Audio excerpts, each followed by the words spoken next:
መቀባት ማለት ወደ ዓለም ሁሉ መፍሰስ ማለት ነው። መቀባት ማለት ለዓለም ሕዝብ ሁሉ ሶሉሽን መሆን ማለት ነው። መቀባት ማለት የእግዚአብሔርን ዘመን መናገር ማለት ነው። መቀባት ማለት የታሰሩትን መፍታት ማለት ነው። መቀባት ማለት ከአገር ወደ አገር ወንጌልን ይዞ ማወጅ ማለት ነው። እስኪ አንድ ሰው ጮኸ አሜን ይበል። ይኸውልህ ስትቀቡ የሚመጣ ኃይል አለ። ይኸውልህ ቅባት የሚባለው ነገር በእናንተ ላይ ይዞ የሚመጣው ኃይል አለ። ከተቀባችሁ በኋላ ንግግራችሁ ይከብዳል። ከባድ ነገር ተናግራችሁ ሳይሆን ቀላል ነገር ስትናገሩ ሰው ማንሳት አይችልም፣ መሸከም አይችልም ንግግራችሁ። ስትቀቡ እንቅስቃሴያችሁ ይከብዳል። ስትቀቡ እይታችሁ ይከብዳል። ስትቀቡ እናንተ የምትኖርበት አካባቢ በራሱ ይከብዳል። ክርስቶስ ኢየሱስ መቀባቱን ከመናገሩ በፊት በመንፈስ ቅዱስ ኃይል ከገሊላ ተመለሰ የሚለው ቃል ወሳኝ ነው። በመንፈስ ቅዱስ ኃይል በመኩራብ ቆሞ መጽሐፉን አነበበ። በመንፈስ ቅዱስ ኃይል ቆሞ አስተማረ።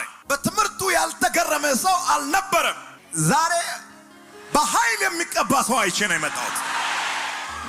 ዛሬ በኃይል የመንፈስ ቅዱስን ቅባት የሚቀበል ሰው አይቼ ነው የመጣሁት። ከመቀባት በኋላ ምዕራፋችሁ ይቀየራል።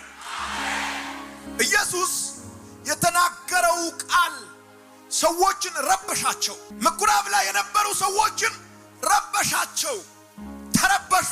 ምንም አላላቸውም። የተጻፈውን ነው ያነበበው። ከራሱ እስክሪብቶ አውጥቶ በነጭ ወረቀት ላይ አዲስ ሐሳብ አልጻፈም። እነሱ የሰጡትን ነው ያነበበው። እነሱ የሰጡትን ነው የተረተረው።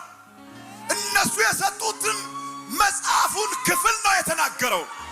ልዩነትን የፈጠረው ቅባት ነው።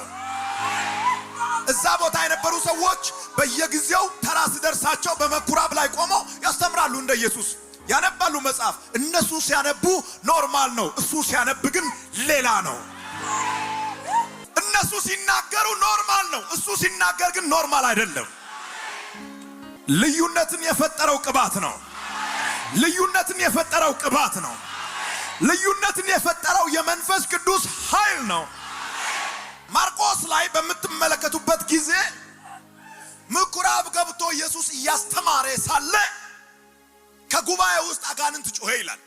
ሁሉ ጊዜ የሕግ መምህራን ሕግን የተረገሙ፣ ሕግን የሚያከብሩ፣ ሕግን የሚያስተምሩ፣ ሕግ እንደዚህ ነው እያሉ በሚገርም ቀለምና ቃና የሚናገሩ አስተማሪዎች ባሉበት ኢየሱስ ቆሞ ሲያስተምር ይገረሙ ነበሩ ይልና እሱ እያስተማረ ባለበት ጊዜ ከምኩራብ ውስጥ አጋንንት ጮኸ ይላል። የአጋንንት መጮሁ አስገረማቸው። ምክንያቱም ዘመናትን ሁሉ እነሱ ሲያስተምሩ አጋንንት ከጉባኤ ጋር አብሮ አሜን ይላል፣ ትምህርቱን ይቀበላል፣ ትምህርቱን ጠግቦ ወደ ቤት ይሄዳል። ኢየሱስ ሲያስተምር እንዲህ አይነት መንፈስ፣ የቡዳ መንፈስ፣